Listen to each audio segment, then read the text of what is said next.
بسم الله الرحمن الرحيم وصلى الله على سيدنا محمد وعلى آله وصحبه وسلم.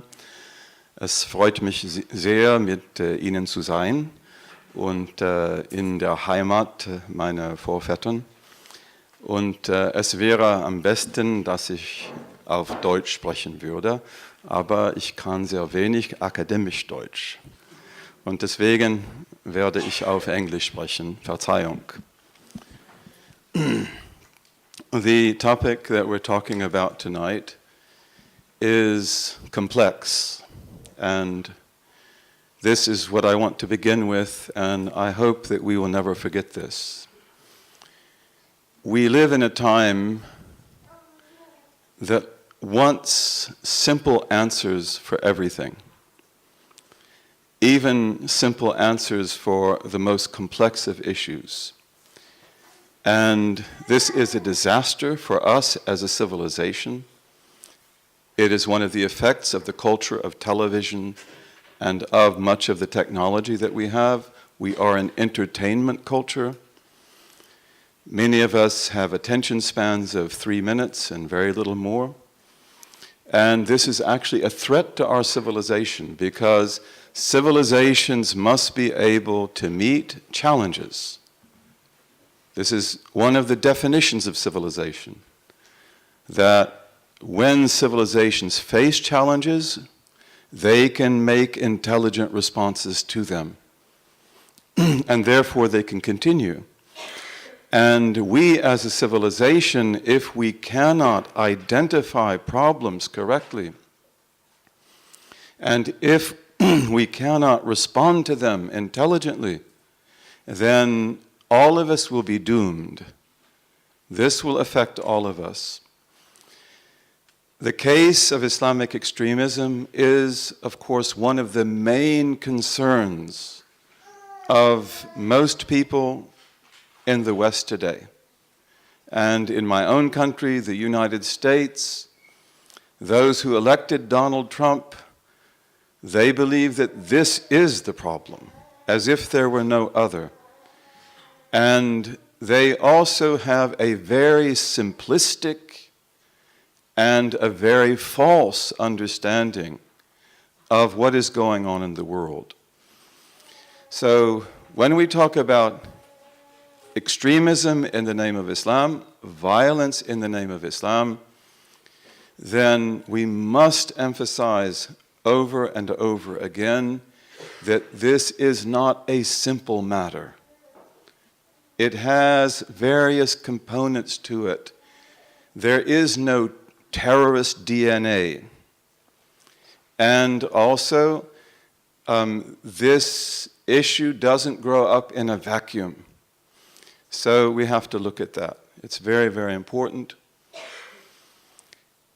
The most common simplistic approach to this issue of extremism is the one that we often encounter in the media, that we hear from the extreme right wing, that often we may also hear from policymakers and from officials in governments, and that ironically we also hear from the Islamist extremists themselves. And that is, this is all about Islam. This is the only thing that we have to talk about. And we have to look at the Quran and we have to see what it says. We have to look at the Islamic legacy and see how it produced this. So this is gross oversimplification. This is reductionism. And not only is it false, but it ossifies the discussion. It means we can't go anywhere. We will never be able to see the reality that is before our eyes.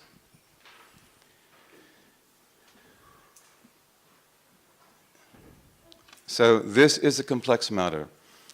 Among the people who influence policy, there are those who have stressed this particular point of view. And One of the most famous of these is Samuel Huntington, who wrote in the 1990s, The Clash of Civilizations. And this is ahistorical, has nothing to do with history. It has nothing to do with our Western history. There's a very good book that I recommend you read. It's not long. It's written by an American scholar of Islamic studies, Richard Bulliet. He spells his name B-U-L-L-I-E-T, and he pronounces it Bulliet. And it's called The Case for Islamo-Christian Civilization, showing that these two civilizations, the civilization of Western Europe and the civilization of the Islamic world, they grew up together, they cross-pollinated, they clashed politically, yes, and militarily on many occasions, back and forth. But nevertheless, they were cognate civilizations. And if anything, they were not alien to each other, they were too close for comfort. They shared the same theological vocabulary. They believed very much in the same metaphysics and the same worldview. So that's a very good book to read, The Case for Islamo-Christian Civilization. And in that book, he also has a very good discussion and response to Huntington and the Clash of Civilization. Bernard Lewis and others of his, like him, they also promote this view. This is only a problem about Islam. There's nothing else really significant to talk about here. And, so we don't have any quick, immediate answers. Also, it means there are no painkillers. I wish there were. I wish there was a pill we could take or a word we could say that would make everyone happy. But, this is unfortunately not so easy to do. Again, in many parts of the world, as you know,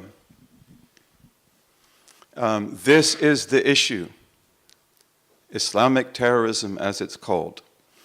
And just to begin with, one of the things I'd like to propose at the end of the speech, I want to give some suggestions. One of those suggestions is that we as Muslims must be actively involved in the collection of data, statistics. We should have good organizations that do this. And we should, of course, cooperate with organizations that have integrity, that collect data. Data is very important. Now, the ICSR, which is the International Center for the Study of Radicalization and Political Violence, based, I believe, in London, they issued a report in 2015, less than a year ago. And again, this is data, this is statistics, and it is important for us. But they said out of 1.6 billion Muslims on the face of the earth, those that could be identified as violent extremists would make up about 0.0013% of the Muslims. In other words, an extremely small percentage. They also said that even in France, which unfortunately has produced the greatest number of recruits to ISIL, that the number of the violent extremists in France, among their 7 million Muslims, are 0.024%. That's too many, yes. And even one is dangerous.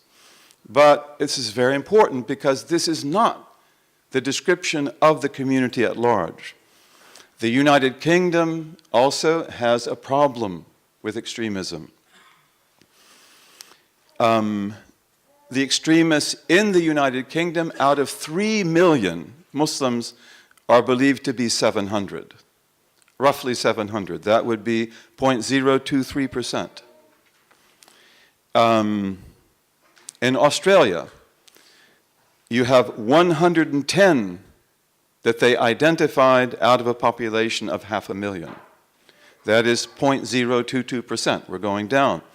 When we come to my country, the United States of America, which has had these horrific attacks, and unfortunately we just had another one, but they deem that the extremists in the population are 0.002%. 0.002%, an extremely small percentage. Also, one of the things that's very important about statistics is that if we go to a country like France, the Muslims in France are believed to be 8%. I mean, statistics show them to be roughly 8%. Many of the French, however, believe that they are 1/3 of the population. So again, it's very important to get the facts right. In the United States, we have what's called the Maryland Global Terror Database. And again, these are official databases. And they report that since 9/11, September the 11th, there have been 65 right-wing attacks in the United States, and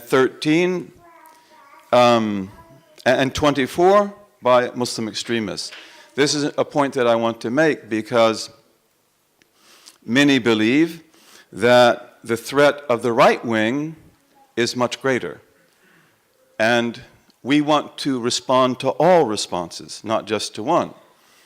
But since 9/11, the right wing has carried out in the United States almost 3 times as many attacks as have been carried out by people who call themselves Muslims.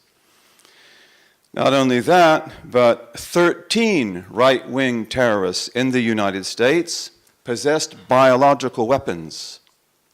Biological weapons. Poison gas.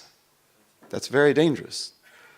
And one of these possessed in his house 1,200 guns, machine guns, bazookas, and he had 7 tons of ammunition. Interestingly, he didn't have a job, and he didn't have an income, but he collected these armaments, and the right wing, especially in my country, is heavily armed. So it's very important for us then, to get our facts straight. And it's very important for us as a Muslim community, and we have Muslims that do that very well, to collect the facts. The next point I want to make, after the point that this is a complex issue, is that to us as a society, one of the greatest dangers that comes from constant focus on Islamism and Islamic extremism is that it's not the only challenge we face. And when the media does that, or when politicians do that, or ideological groups like the far right, then they are also diverting attention from other problems.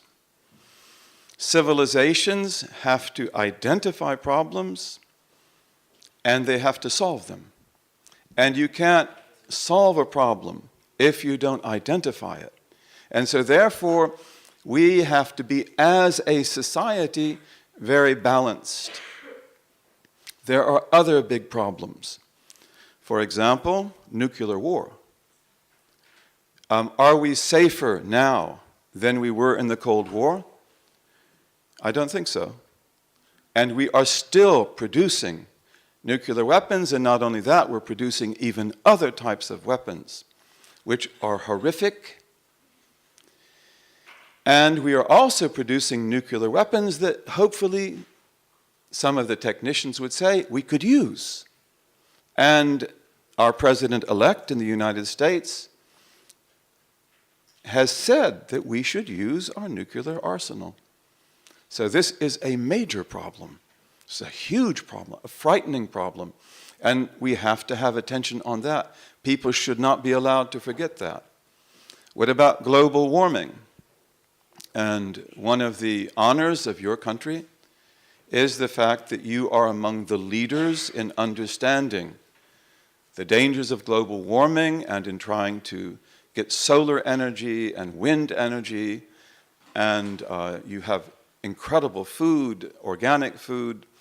You care a lot about that. You're attentive to GMOs, genetically modified foods. In my country, unfortunately, the understanding of this is not very great. Some people have it, but many don't. But right now, we are at the end of November in Europe, and this is the time of the Arctic night on the North Pole, 24 hours of darkness, and the temperature this year is 20 degrees centigrade above what it's supposed to be. That means that there's no Arctic winter. And it means that the pole is not freezing over. And this has a huge effect on the world. The permafrost is melting. In fact, we know now that the permafrost is even giving off methane, which is one of the biggest polluters of all, in the winter. So what are we going to do about that? The refugee problem is a huge problem. And Germany has been the most gracious of all European countries in accepting the refugees. May God bless you for that. But many of the refugees coming now are also environmental refugees. There are people leaving islands in the Pacific because the ocean has risen and the islands are gone. Along our coasts in the United States, real estate is falling because many people now, they don't want to buy next to the ocean. The city of Miami is struggling to keep above the water.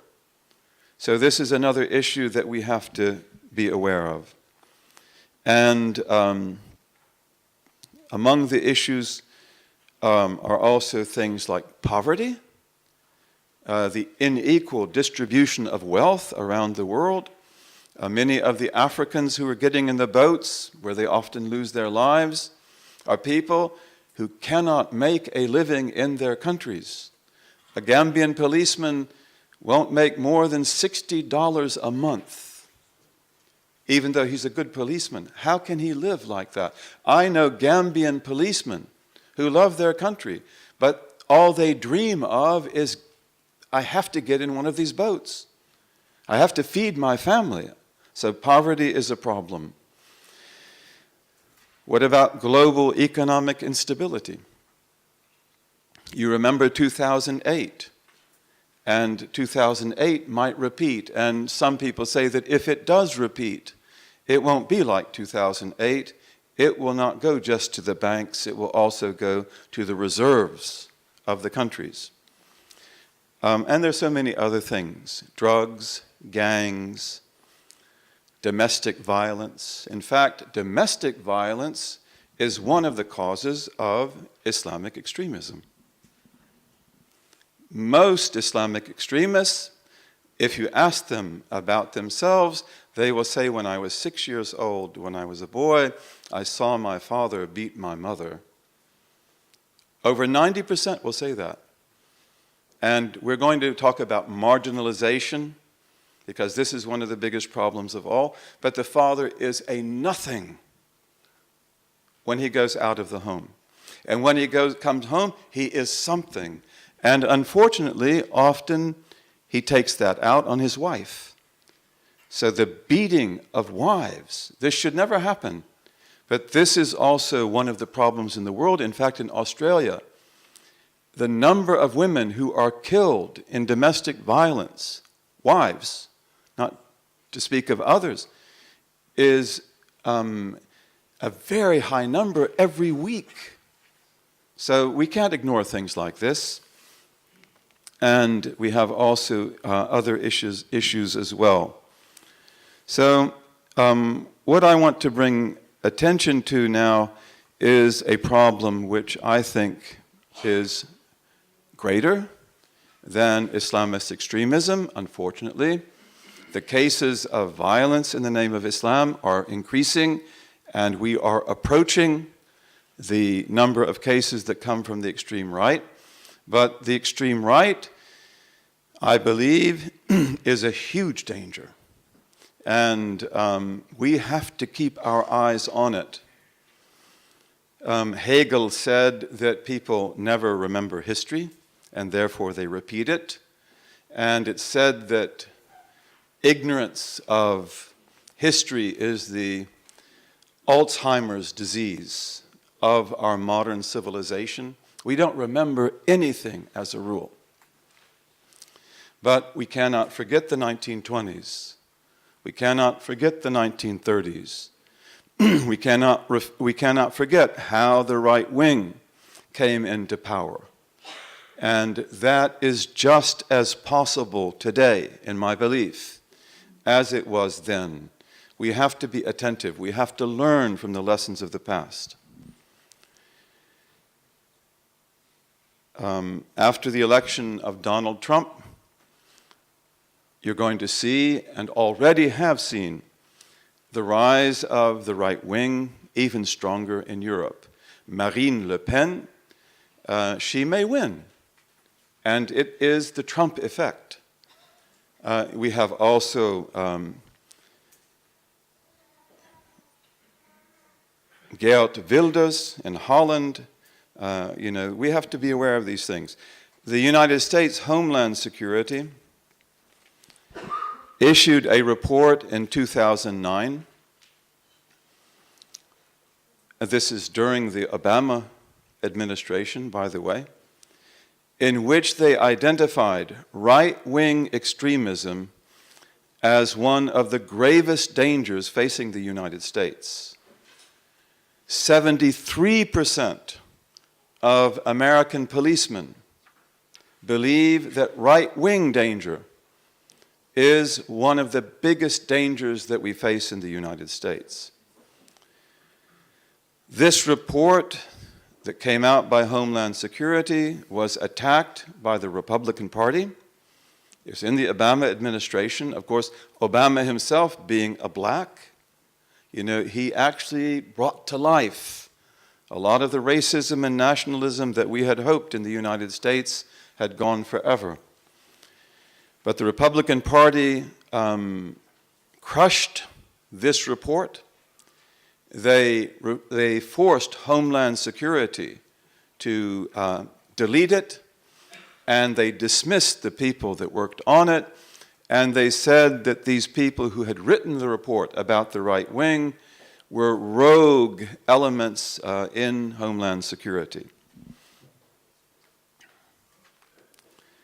All of you remember Anders Behring Breivik, 2011. He's an extremely important case. He organized his attack over a period of almost 10 years. He carried out the van explosion in Oslo at a government building, killing 8. Then he went to the island where he killed the young people. He killed, I believe, 69, very bloody, and he intended it to be that way. Breivik proclaimed that he was a National Socialist, fascist, Nazi. And he showed himself on the internet as one of the Knights of the Templars, fighting against the Trojan horse of Muslims in Europe. And he also put out his European Declaration of Independence against Muslims and feminists. And in fact, Breivik carried out his bloody attacks only in order to bring attention to his writings and to his teachings. So he saw himself as a martyr of the cause. And although we may not even remember him, all of you do know who he was, but we don't think of him every day, but he is one of the heroes of the far right in Europe and in the United States and in Canada. Breivik based his declaration of independence against Muslims and feminism on the Beneš Decree of Czechoslovakia that came out in 1945, which banished the Sudetendeutsch from Czechoslovakia. So he based it on the Beneš Decree. And he called Islam cultural Marxism. And he demands that all Muslims be removed from Europe. And there are many other things that we could say about the right wing, and I don't think that there's any need to do that. All of you know about the murder of Jo Cox, in England. She was shot, she was stabbed, she was kicked many times. Her killer called out death to traitors, freedom for Britain. And here we have to transition to something else which is very important. And that's the fact that the press, the British press, described Jo Cox's murderer as a helpful political loner. A helpful political loner. He's not a loner. He is part of an organized right-wing movement. They read the same books, they use the same internet sites, and they must also be one of our major concerns. And I stress the fact that we cannot forget the lesson of the 1920s and the 1930s. So this is the last thing I want to say about the right wing, because in Europe and in my country, when the right wing carries out attacks, the media treats them in a very different way. As you saw in the case of Jo Cox, her killer was a helpful, polite loner. He's not a Christian terrorist, a nationalist terrorist. He is not someone who belongs to a larger group. And this happens over and over and over again. We had the funeral of Muhammad Ali, who was a great man. God have mercy on him. Then after that, we had these horrible Orlando killings. But at the same time, we had another crime that was carried out in South Carolina by a man named Dylan Roof, who killed a lot of blacks at a Charleston Christian church. And again, the way the press dealt with him is very typical. He was a lone wolf, they said. So this is something that we have to take steps to try to change. That let's look at all of these things in a similar way. Bigotry is a type of hypocrisy. When I judge myself by one standard and I judge others by another, I have one way of talking about my group and another way of talking about other groups, and this bigotry has no place whatsoever. So, I would like now to talk about some of the important aspects of terrorism and extremism in Islam's name. And what I would like to say, first of all, is that, as we said before, there is no terrorist DNA. And they're not all the same. There is no extremist stereotype that fits everyone. And this is something that we have to also bear in mind. Many of those who become extremists, they have a lot of qualities in common. Generally, for example, they never studied Islam. They don't know the first thing about it. They were not religious. Often they were gang members, or they were in drugs. And then they go through religious conversion.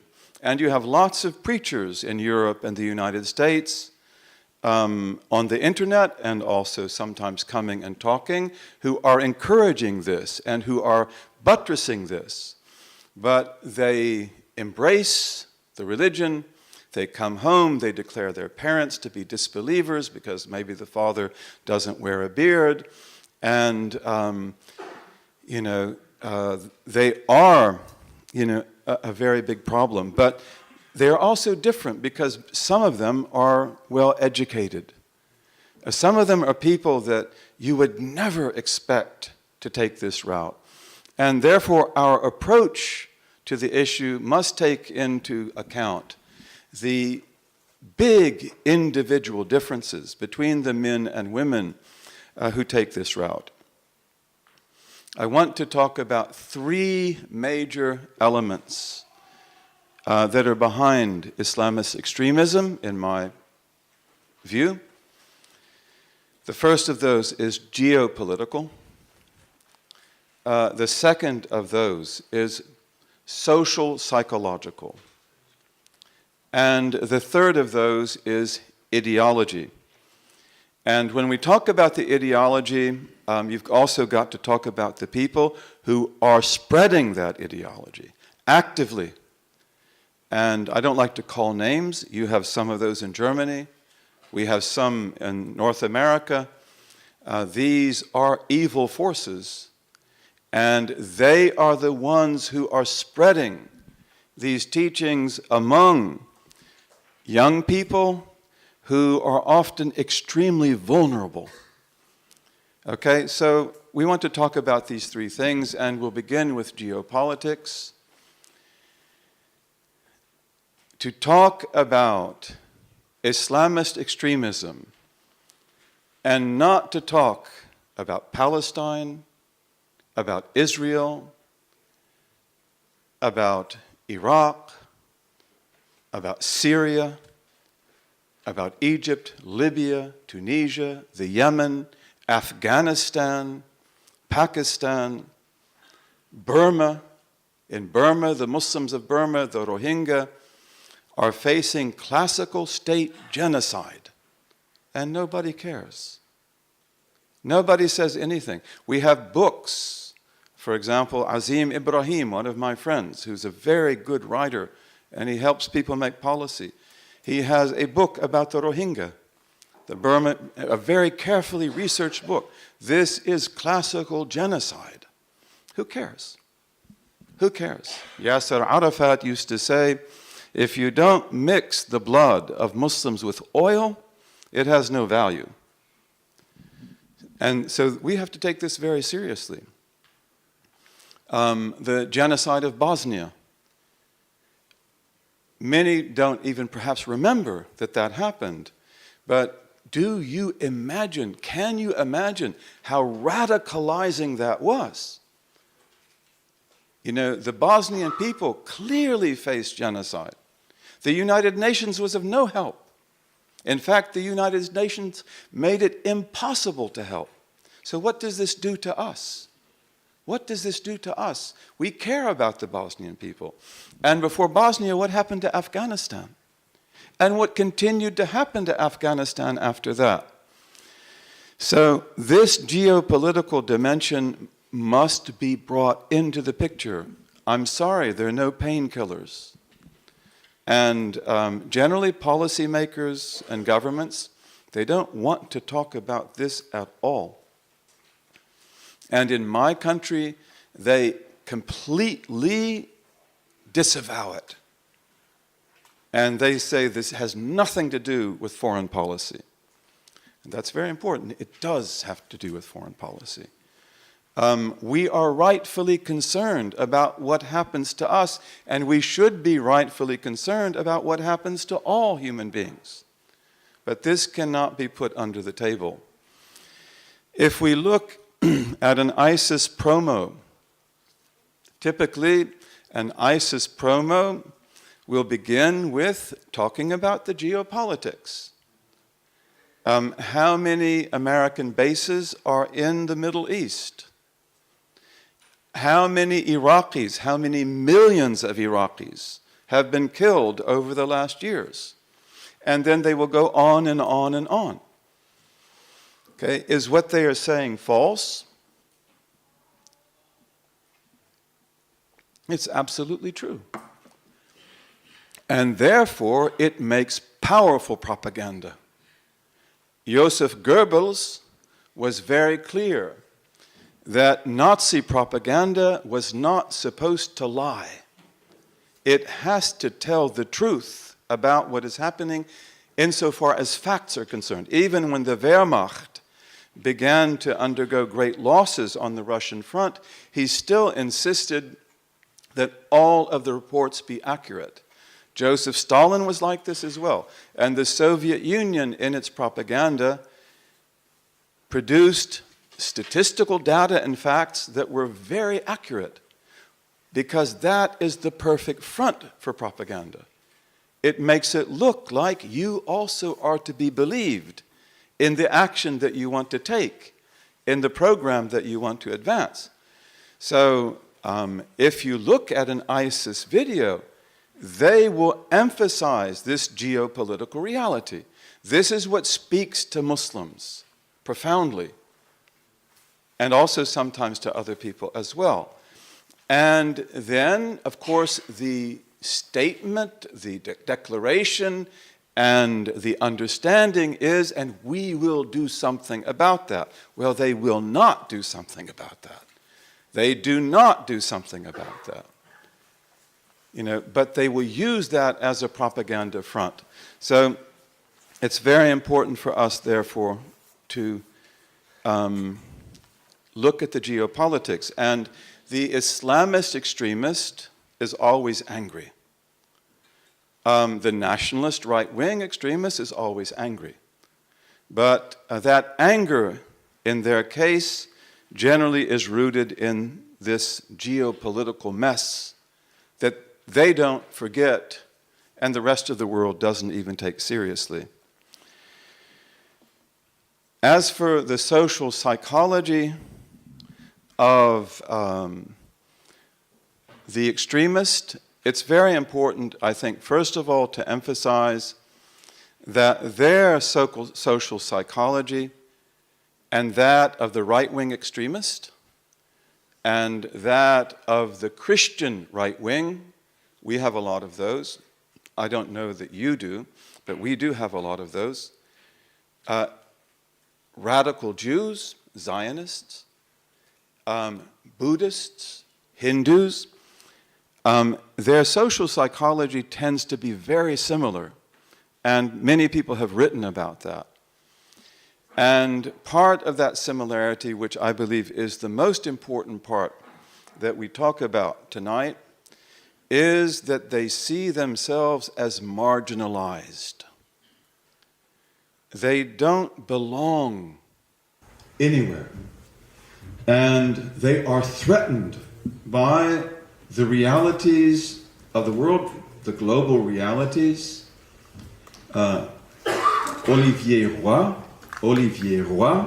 R-O-Y, he has written a lot about this, about the effect of globalization on the production of extremism. And I think that he's very good. He's good. Globalization, its effect. But through globalization, the mass society, also mass secularization, these groups find themselves highly marginalized. They do not belong. And this affects them profoundly. We are, some people say, the orphans of modernity. And this marginalization is what leads to the disillusion.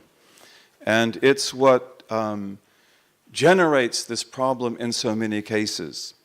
In fact, Islamophobia, as it spreads in the society, then it also has the effect of increasing the sense of marginalization.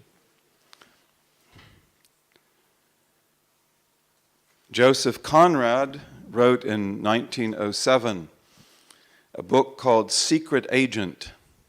And this book is a classic. And what is it about? It's about a terrorist and the psychology of the terrorist. And this terrorist always a marginalized person. They don't belong to the society. They are at odds with the society. So this aspect is very important. And for this reason also, the recommendations that we make, and inshallah the projects that we adopt in order to help our society at large and our own community specifically, one of the main goals of these must be to get us into the society, not to get rid of our Islam, not to get rid of our religious belief, but there is a profound cultural component. And I often teach, I talk about Islam and the cultural imperative. I wrote an article by that title, Islam and the Cultural Imperative. I also come back to that topic in another article called Living Islam with Purpose. But these two things go together. You know, we have to create, as Muslims always did in the past, and which is required by their religion, al-'ada muhakkama, good convention has the power of law. We have to create cultures that make us at home in France or in Belgium or in Germany or England or the United States or Canada or wherever we may be. And just like the great Muslim cultures of China and India and Turkey and West Africa and elsewhere, these cultures will be both indigenous and they are also Islamic. So we don't compromise our beliefs. We don't compromise our principles, but we learn to live in a way that's in harmony with our neighbors. And for this reason, it was said that Islam is like a crystal clear river. The water, which is the metaphor for Islam, is sweet and pure and life-giving, but it has no color. So when it's in China, it looks Chinese. If it flows over green, it looks green. If it flows over red, it looks red. If it flows over black, it looks black. If it flows over sand, it looks sandy. But Islam in China looks very Chinese. And in West Africa, it looks very African. And it always took on the color of the area that it was in, and it honors the good aspects of the culture that it lives in. For example, one of the aspects of German culture is to go walking, right? How many of us do that? Most Muslims in Germany, I don't think they do that. They sit in front of their televisions, and wherever they go, they ride cars, or they take transportation. You should go walking. It's good for your health. It's good for your mental health.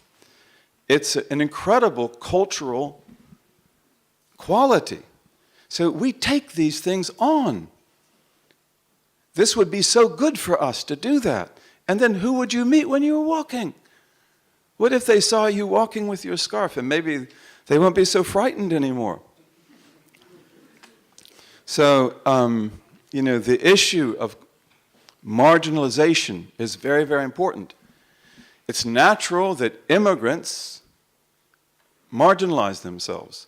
My forefathers left Hessen in 1849, and they left because of the failed German Revolution of 1848, and many other Germans did. And they went to Wisconsin, and they created beautiful German societies in Wisconsin. They even wrote constitutions, democratic constitutions in German, in their towns. But they too, when they went to the United States, they didn't want to be Americans. They wanted to be Germans. And they married Germans for 3 generations. And they kept German alive. But then came World War I, and then came World War II, and then they can't do it anymore.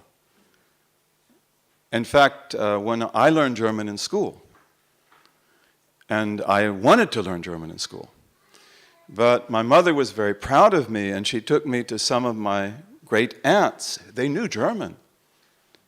And she said, speak to them in German, and I did. And they didn't even respond, because that had been something that they don't do anymore, because it makes them suspicious. I presume that was the reason for it. But marginalization is typical of immigrants, and it often takes them time to come out of that. But then also we have the issue of a society that marginalizes us. So that if we are nothing in the society because of racism or nationalism or just fear and suspicion, then this world in which I have isolated myself at home, it also is changed fundamentally. And it doesn't become necessarily a happy world. It doesn't become a subculture. It could be a healthy subculture of a larger culture, but it won't be that. It will be a dark refuge. And usually the children don't want to stay there anymore. They don't agree with that, so their disillusion begins usually in the family. And therefore you have the issue of identity. Who am I? In Belgium, you have many young men and women who've joined ISIL, more than any place in Europe other than Paris. And these young men and women, like other Muslims in Belgium, they speak perfect Flemish, they speak perfect French, they can rap, they dress the same way as the other young people, but they don't belong to Belgium. They're not welcome there. With, of course, many exceptions, many good exceptions, but as a rule, they're not accepted there. Try to rent an apartment outside the ghetto in Brussels if your name is Muhammad or if your name is Ahmed. This will not be easy, and you will be humiliated. So they don't belong to Belgium. And then if they go back to Morocco or Algeria or wherever they come from, they don't belong there either. They still speak Moroccan dialect. They don't speak it like the others. And it's very clear that they're not Moroccans. So they become what? They become cultural zombies. They don't belong anywhere. And we cannot survive mentally without culture. We cannot be cultural zombies. Culture is everything for us as human beings. You have to have a rich culture. You have to have a culture that gives you identity and that enables you to negotiate reality. You cannot be a marginal person who is like a shadow, on the side of this, on the outskirts of the society. And therefore, we find in the extremists, and you find this in other groups as well, you find that when they adopt religion, which they often do suddenly without any religious background, and again, being affected by these preachers or the internet, then that religion becomes their identity. And it becomes what we call identity religion. And one of the worst things about identity religion is that it has no depth. And you always find with the extremists, they have no knowledge of real Islam. They are very simplistic. There's just one thing they talk about all the time. Some will say, we have to have the caliphate. We have to have the caliphate. How in the world are you going to have the caliphate? Where are you going to get that? It's the only thing they will talk about.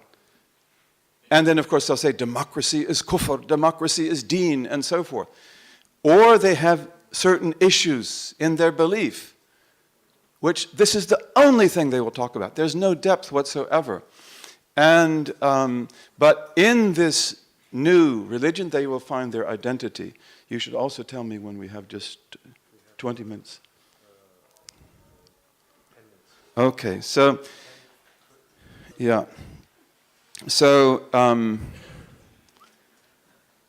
let me see if I can't just go a little bit faster on this. But in any case, you know, in the identity religion, you are somebody because you're not somebody else.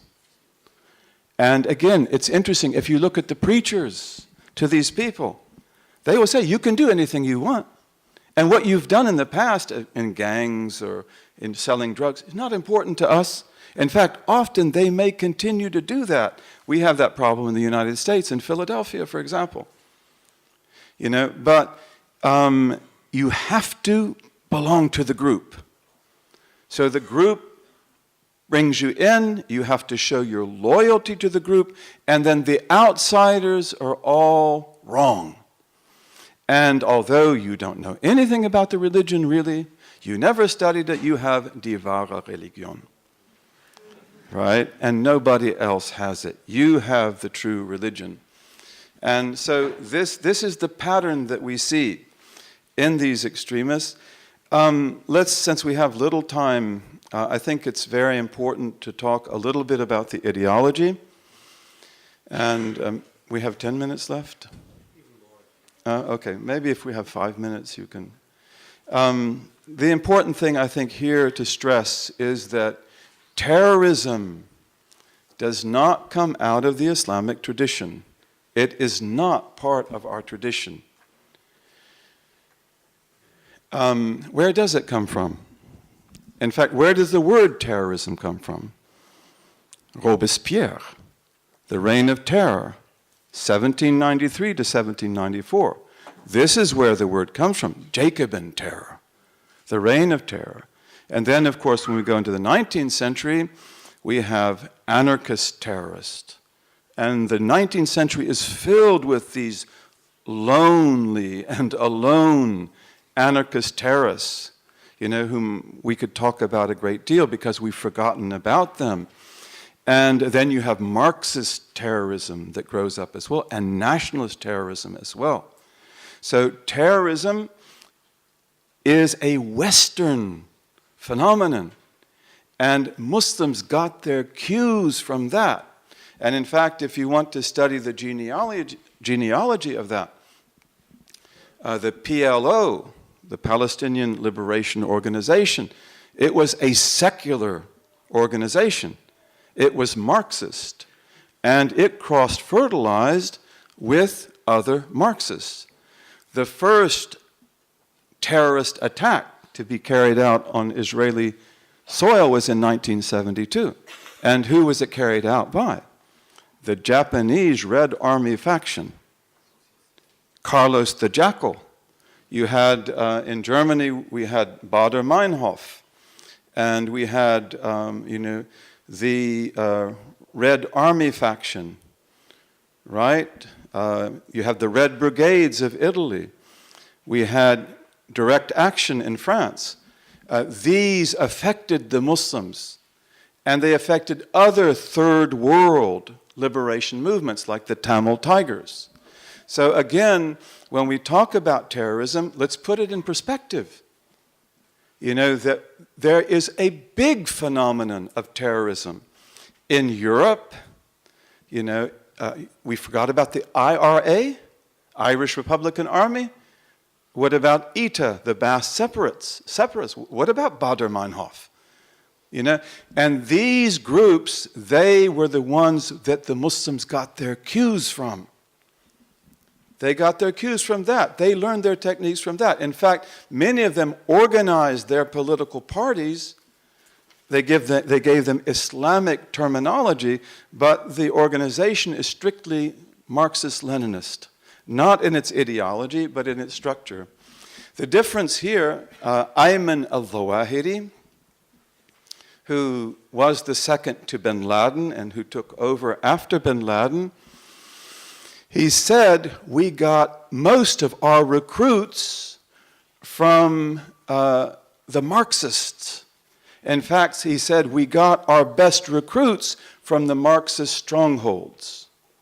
The difference between groups like Al-Qaeda or ISIL is that they don't make grand alliances, whereas groups like the PLO, they could do that because they were secular. So they can ally with the Japanese Marxists, they can ally with the German Marxists and others, whereas these Islamic extremists, they won't do that. They're exclusivist. But nevertheless, they get their techniques from that. And let's end now by just taking, a few suggestions about what we can do. I would like to say, though, first, before we do that we have to respond to the ideology. And by we, I mean people who have scholarly background in Islam. I shouldn't associate myself with that. But anyone that does have scholarship, we have to respond to that. And of course, there are many things to do, many things to teach. But because we have no time, one of the most important is to teach about hiraba. Hiraba in Islam is lawless violence against civilians and the state. And it is defined as terrorism. The fuqaha say anyone who spreads terror in the land so that people cannot easily travel or be safe is guilty of hiraba, of this lawless violence. This is one of the greatest crimes of all in Islamic law, and it has one of the most severe punishments. And it pertains also to rape, it pertains also to brigandry, to highway robbery. All of this was called hiraba, which is also includes what we call today domestic terrorism. So the terrorism does not come out of our tradition. It does not have roots, and so really the issue is not about Islam. Now, let's have a few suggestions. And first of all, we have to be creative. We have to be multi-layered. We have to have short-term, middle-term, and long-term projects, strategies. And let me give you one example of a creative approach.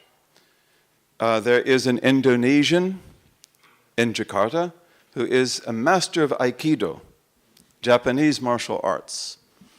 And he studied in Japan under the great masters. And he has rehabilitated Islamist extremists, some of them ISIL members who got back, using Aikido. Because he found that he couldn't talk to them. Some people can talk to them, especially if you ask them about themselves. Like, oh, that's interesting what you have to say. So where is that in the Quran?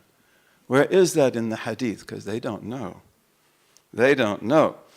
You have to, and you have to approach them. But in Aikido, like other high forms of martial arts, you must unleash your spirituality. Otherwise, you can't do it. You cannot do Aikido just by force. And he will show them that. Use all the strength you have. You can't do a thing. And then he has techniques to get them to tap into their spirituality, and then they can do it. And he told me, he said, they often break down and cry because they have no spirituality. They don't know what that is. And once they discover that in themselves, then he can begin to work with them. And he can take them to somewhere else which is better. We have to have education. We have to have preparation. We have to have training that puts you in the eye of the storm. The big hurricane is death and destruction around the eye of the storm. We have to get into the eye of the storm. We have to be calm. But we have to know what we're talking about. And you don't want to come out and to talk until you are prepared and until you have been trained. We must give up the narrative of victimization. Again, as marginalized people, this comes naturally for us. And because of the geopolitical realities that we face, we often victimize ourselves. All the horrible things that have happened to us. Of course, that didn't mean we had to beat our wives. It didn't mean that we have to do some of the other things that we do. But we want to leave the victimization narrative. And also, we must honestly be able to present ourselves as people who care about things other than ourselves. That what do we do for Germany? What have we done for France? What are we going to do for the United Kingdom? And we have to do that. We have to be the friends and the neighbors of the people around us. We should not be anti-establishment, and usually we are.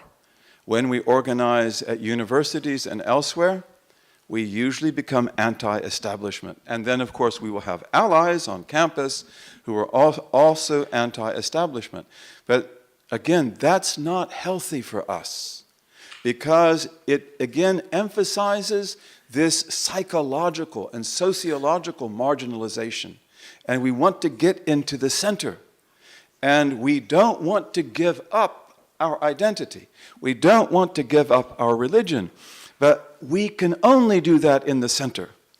So we have to be able to talk in a friendly way and in a cooperating way with people like policymakers and the governments and so forth.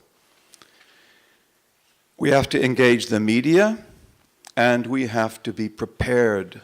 We have to be trained. We have to know how to do that. And not everybody can do it, but some can. And it is very important for us to get faces, male and female faces, that become our representation in the eyes of the people. You know what that means. For example, in the 1960s, we had the civil rights movement in the United States, which is one of the greatest things that ever happened in America. And of course, hundreds of thousands of people took part in that. What would that movement have been without the image of Dr. Martin Luther King? What would that movement have been without the brilliant voice and eloquence of Dr. Martin Luther King? Right? You see, that was one of the biggest secrets of the victory. And it wasn't just that. There was also Muhammad Ali, the boxer. And it wasn't just that. There was also James Brown, the singer, that I'm black and I'm proud. You see, so these people became faces that in the eyes of the people identified what they stood for, and we need that as well. We have to make use of the internet. That is such a strange universal phenomenon, and some people have described it as the sewer of the psyche. It has that in it, of course. It has in it good things as well. But we've got to get into the internet with even better material than we have, and we've got to negotiate and maneuver the internet so that we can watch it for danger, and so that we can be first to be seen, and that we can affect it bi-idhnillahi ta'ala. Because of our isolation, we often don't know how to work legally or politically. So we have to learn all the legal, political tools that are available for us. The laws, the policies in all of these states, you actually have amazing resources, but often we don't know about them. Sometimes Muslims will build a great mosque, and they didn't even think that they need permission before they do that, and that they need to bring that to the public's attention, and that they have to take certain courses of action so that the people are not shocked that you're building a mosque in the middle of the city, right? These, inshallah, are innocent mistakes, but they're mistakes. We have to learn the political tools. We have to learn the legal tools. We have to broaden our educations. And education is so important. It's very, very important. And I'm really happy to see these students that I've met here and on this trip. But often the types of fields that we are interested in as Muslims are going to be fields that give us respect and money. Engineering, medicine, IT, computer technology, maybe law. And that's okay, that's good. But there's no critical learning in these fields. You don't learn to understand history or understand society or know how societies function. So we have to have people that study psychology and social psychology and anthropology and political science and many other fields as well. And this is fard kifaya.